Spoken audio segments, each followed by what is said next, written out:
Assalamualaikum warahmatullahi wabarakatuh. Perkenalkan, nama saya Dentiana Khairunisa Handayani, NIM 2020 33299, kelas 2F, Prodi PGSD Universitas Muria Kudus. Di kesempatan kali ini, saya akan menampilkan hasil wawancara saya dengan para tokoh masyarakat di Desa Peganjaran. Assalamualaikum warahmatullahi wabarakatuh.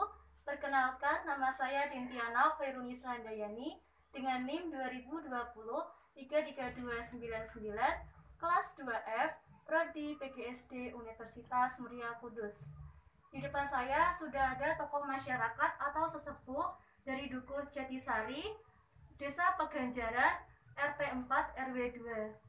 Mohon diperkenalan dulu, Pak. Makasih. Nah ya, terangnya saya itu namanya Sunarman, RW 2 Jatisari, RT 4. Ya, nama saya lengkapnya Sunarman. Ada keperluan apa Mbak datang ke sini? Saya mau tanya bagaimana asal-usul dari penamaan Desa Peganjaran, Pak. Dulu sekilas ada cerita ya, sekilas ada orang di Dukuh dan Sayu itu namanya Minak Koncar ya. Itu ada orang yang tingkah lakunya nggak bener, bikin ronar, bikin rusuh ya. Sehingga Bapak Bupati itu mengadakan apa itu sayembara, siapa saja yang bisa megang orang itu dikasih tanah berapa, kalau hektar saya nggak tahu, yang penting seluas tanah berapa, kalau bisa itu nanti diganti ganjaran itu, ganti kasih tanah itu, dan semoga sampai dia dipegang, terus dikasih tanah, namanya dikasih tahu Desa Peganjaran. Hanya itu sekilas saya ya Mbak. Entah benar dan enggak saya nggak tahu, sekilas saja lah. Nah, terus di samping saya sudah ada tokoh masyarakat. Assalamualaikum Bapak, selamat malam. Waalaikumsalam, selamat malam Mbak. Jadi begini Pak, saya ingin bertanya tentang asal-usul penamaan desa dari Desa Peganjaran. Mohon dijelaskan Bapak bagaimana bisa ada asal-usul nama Desa Peganjaran.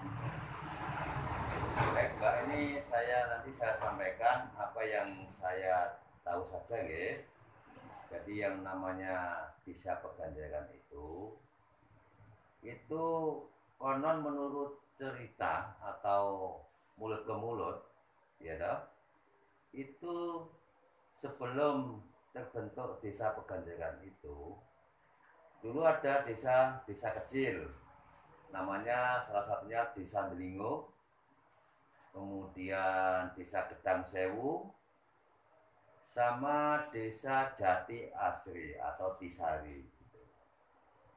Nah kemudian saat dahulu kala katanya itu yang di salah satu desa kecil yaitu Desa Gedang Sewu itu ada salah satu atau seorang penjahat yang namanya Minak Koncar. Itu selalu sukanya mencuri, kemudian memalak, yang pada intinya itu membuat susah atau membuat resah, mengganggu warga sekelilingnya. Kemudian oleh penduduk setempat disampaikan kepada Pak Bupati yang saat itu menjabat. Nah, siapa nama bupatinya saat dulu kala saya juga tidak tahu Mbak. Nah, kemudian setelah mendapat laporan, Pak Bupati itu membuat sayembara, katanya begitu. Barang siapa yang bisa menangkap biang kerusuhan itu, yaitu Minak Koncar tadi, akan dikasih hadiah yang berupa tanah yang ada di Desa Gedang Sewu itu. Nah kemudian setelah itu dengan berjalannya waktu penjahat itu bisa ditangkap, kemudian dihadapkan kepada sang bupati yang saat itu menjabat. Kemudian si penangkap itu yang disebutkan waktu itu atau menurut cerita itu asalnya yang saat ini Dukuh Delingo, itu dikasih hadiah tanah tanah seluas 2 hektar yang berada di desa Gedang Sewu sebagai ganjaran atas usahanya menangkap penjahat itu. Maka dengan itu tanah yang ada itu sampai saat ini disebut atau menjadi desa Peganjaran. Oh, jadi begitu ya, Pak. Nggih kados ngoten, Mbak.